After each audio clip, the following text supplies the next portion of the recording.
These are the World Trade Center buildings. They're both 110 stories off the ground.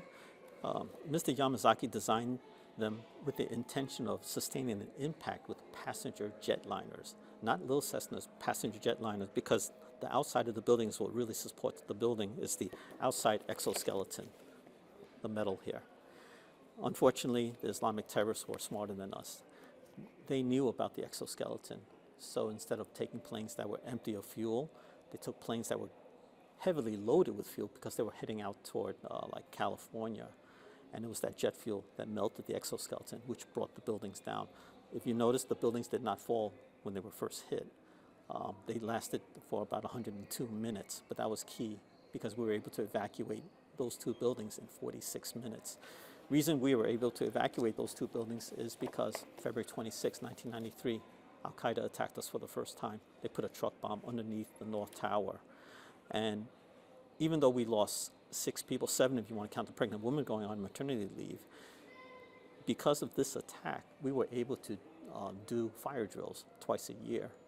And back then, it took us about 10 hours to evacuate the building. But because of the fire drills in the ensuing 8 years prior to 2001, we were able to evacuate the building in 46 minutes. So now we got a problem in that if we evacuated the building in 46 minutes, how do you lose 2,749 people? Well, that's what my story is about. You can see by my facial features, Chinese American, born and raised in Chinatown, New York City, and you can see how close the World Trade Center is to Chinatown. So Chinatown is very crowded. There's not really any place for a child to play. But the financial district at 4 o'clock and on Saturdays and Sundays, the financial district is a ghost town.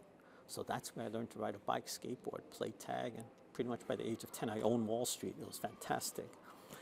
But so that gives you an idea. My real job is I do orthopedic surgery, and one of my offices was on 35th Street and Park Avenue, which is about 3.5 miles north of Ground Zero. Back then, I loved doing research. I was doing a paper of Eastern versus Western medicine on this one disease entity. I can go into any hospital in the United States, interview the patients. I get the Western perspective, but to make the paper legitimate, I also need the Eastern perspective. Near Chinatown is Beekman Hospital. Being so close to Chinatown had a huge Asian population. So I was on my way down there to interview a handful of their patients on this one disease entity. I don't work at Beekman. I don't have privileges there, but they gave me permission back then to interview the patients. As I'm heading toward Beekman Hospital, I look up and I see the towers on fire. I did not see the planes hit, but I see the towers on fire. My background is I'm a former combat medic in the U.S. Army, and many years later, after graduating from school, I went into the Air Force as a medical officer. But you don't need a military background to realize when you have 2 planes struck, when you have 2 buildings struck by 2 separate planes at the same time, it's a no-brainer. Our country is under attack. So instead of heading to my meeting at Beekman Hospital, I decided to head toward the World Trade Center. As I got to the base of the World Trade Center on Church and Fulton Street where I was standing, Tower 2 came exploding down. I used the term it was exploding as it was coming down. You notice it does look like it's exploding. You can see the top of the building is slightly tilted, but that comes into play in a little bit. I use the term it's exploding as it was coming down because the World Trade Center is 110 stories off the ground. Tower 2 came down between 10 to 12 seconds. If you have an engineering background, you realize when you have that much building coming down at such a great speed, it generates a lot of pressure in the building, so the building appeared to be exploding as it's coming down. And that's why it appears to be exploding. Of course, when it got down to the ground, it exploded out horizontally like a grenade. Now, a grenade, if you're familiar with it, it sends shrapnel in all different directions. But it has what we call a kill radius of only 5 meters. If I were to set off a grenade over here, you're not going to get hurt. Your eardrums will be killing, but you're too far away from the grenade. When the towers came down, it had a kill radius of 4 blocks. And if you look at this color photo of Ground Zero, notice this area that's all covered in white. That's a 4-block kill radius. And what happens is, and it's not the fault of the news media, it's just that they have to be very selective on what they say because they only have 15, 20 seconds in front of a camera when they're out in the field.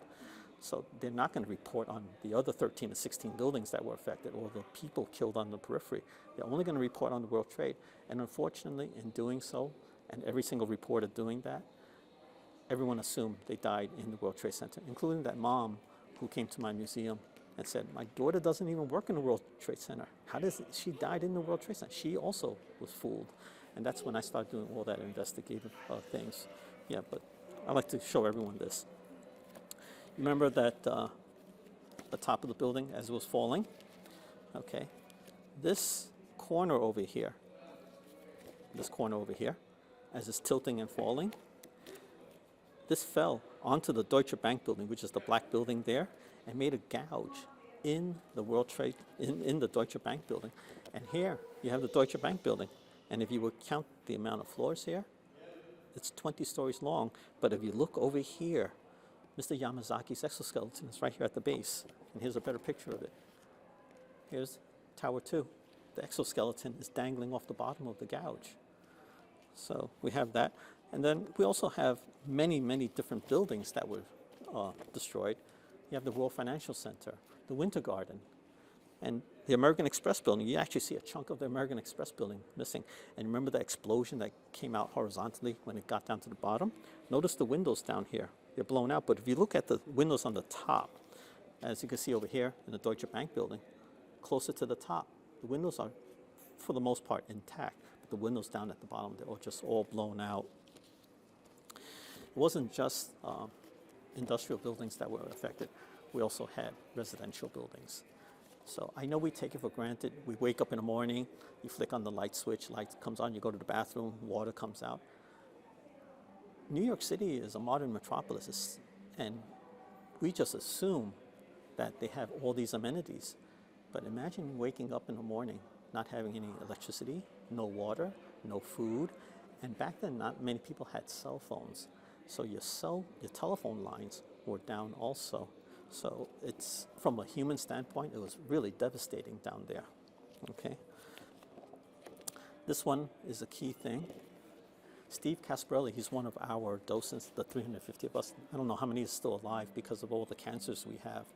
But Steve Casparelli, he's a firefighter. His only job is to put a dot where they found a victim. And here's the North Tower, here's the South Tower. Notice the dots, okay? But notice the dots out in the periphery. And he only did this for 1 month, October 2001. If you read this part here, only 1 month, and he had all these dots. If Steve was allowed to keep putting dots here, say 2 months, even a year later, you'll see a black ring around here of all the victims. 4 block kill radius, right?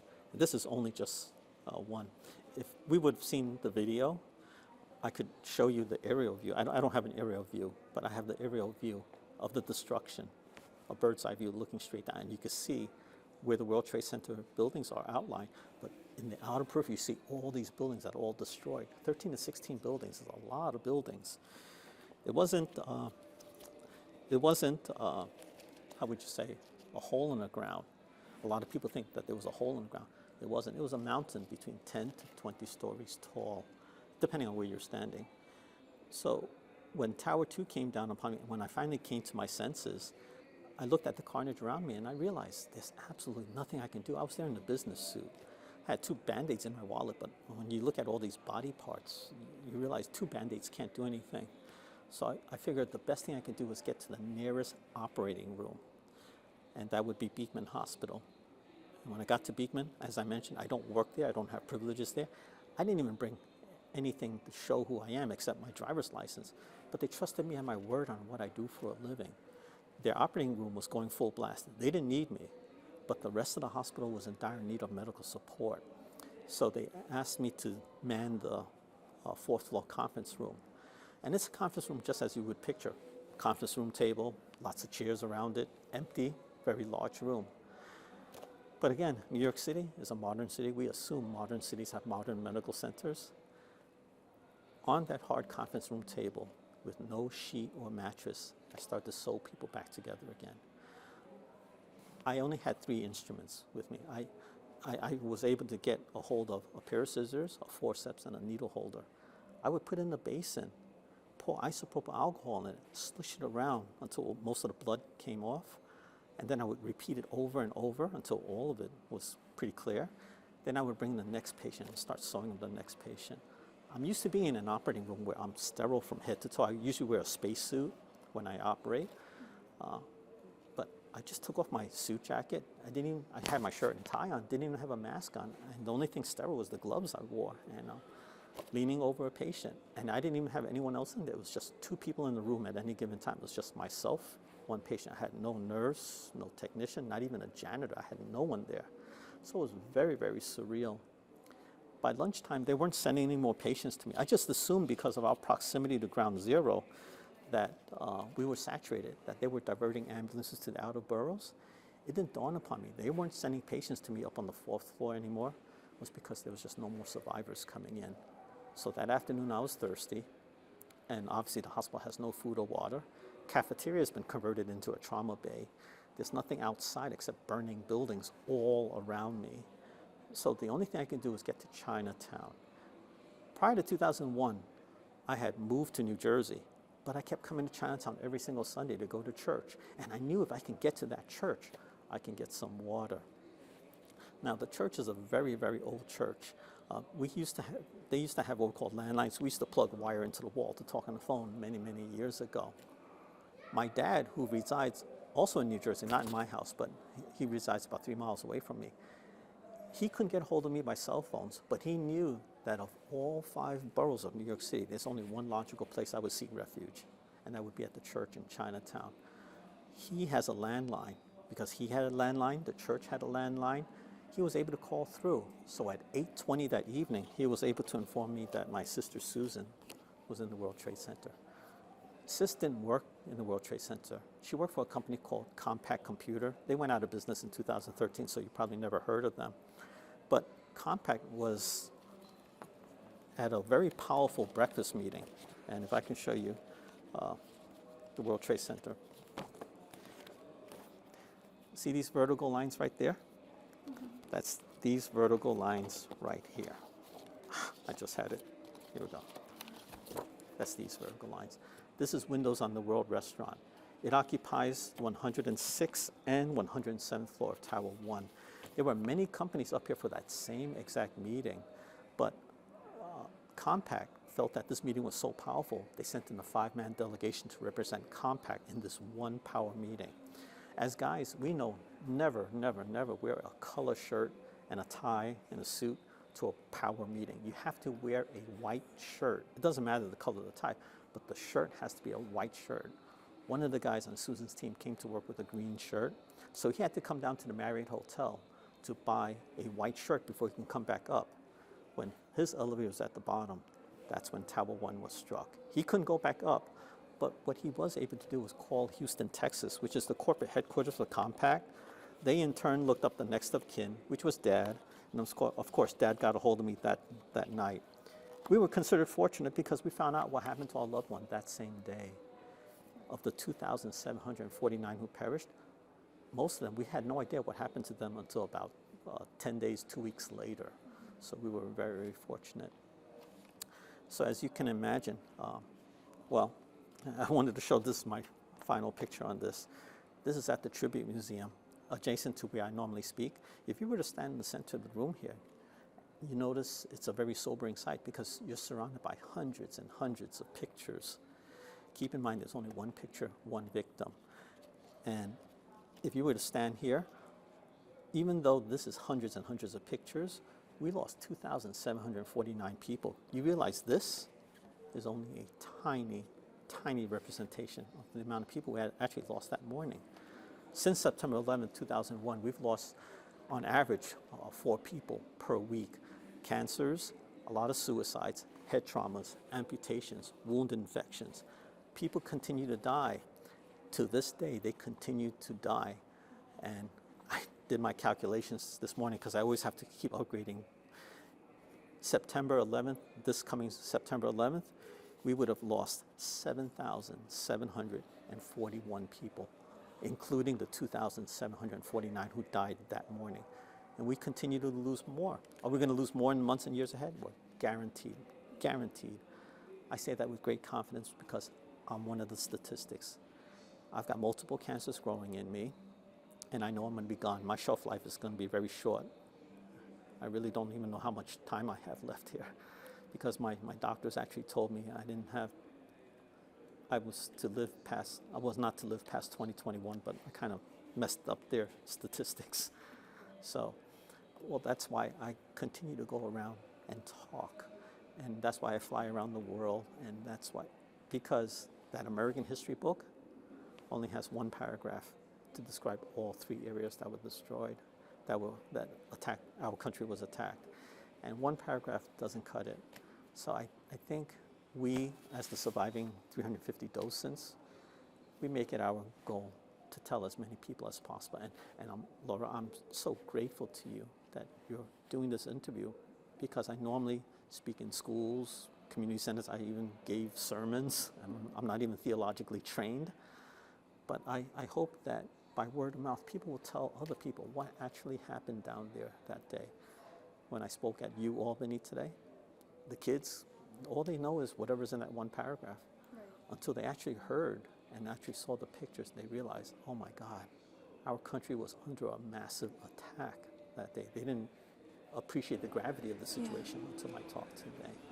Yeah, actually seeing a visual to piece that together with, the stories you know about it is such a crazy thing to see. It is. It is.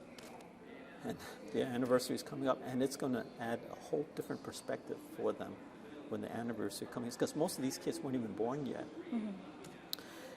As I mentioned to you earlier, being the triple, survivor, family member, rescue worker, all in one, it's a very unique platform.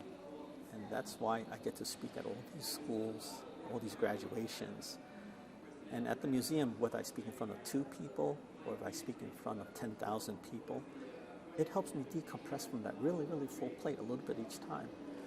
Even as we sit here and you're doing this interview, you allow me to recount my narrative. You're actually helping me out more than you can ever imagine, because you're helping me decompress from the horrors of that day. And yes, I have PTSD. I'm getting better and better at it. I actually sleep at least 4 to 6 nights per year now. Most of the time I only sleep for an hour or wake up, and I go to sleep for another half hour, wake up. So this actually helps me a lot when I get to recount my narrative. And that's pretty much the whole narrative, all in a nutshell. Yeah, thank you so much for telling me your story. It is truly so impactful, and I'm very sorry about your family member as well. And being a triple survivor, can you just talk a little bit about what that exactly means? Well, a single would be, say, someone who's a firefighter who happens to go down there. That would be a single. A single could be someone who survived the towers but able to get out of the area. That's still a single. I'm a triple because I'm a survivor of Tower 2. I'm a family member, okay, because of Susan. And I'm a rescue worker. That morning I was just trying to sew people, just stopping the bleeding on a hard conference room table. So that's what sets me aside as a triple. And when everything was happening, what was your first instinct? How did you feel in that moment? I get that a lot. The first thing is when I saw the towers on fire, I was very angry because someone dare attack my country and kill my people. This is my sovereign soil, and they dare attack my people. I was very, very angry. So when I started heading toward the World Trade Center, I remember I still had that anger in me. Didn't know who attacked the country. But when I got there, and then, of course, when I saw after the towers came down, all the anger was gone. I was filled with so much fear, and I'm not ashamed to say this. I cried like a baby when the towers came down. I was so scared. I had no idea. I figured this is how Christ is going to come back. I really didn't expect Christ to come back this way, but I didn't think this was how the world was supposed to end. And of course, when I had to change my hat and just suppress everything because lives were at stake. So I tried as best as I could. And of course, everything was replaced by sorrow at 8:20 that evening when Dad finally got through on the telephone when I was at the church to tell me about Susan. Susan didn't work there. She was there for a 2-day meeting, of which the second day never came. Right. So yeah, I went through a whole entire gamut of emotions all in one day. All in one day.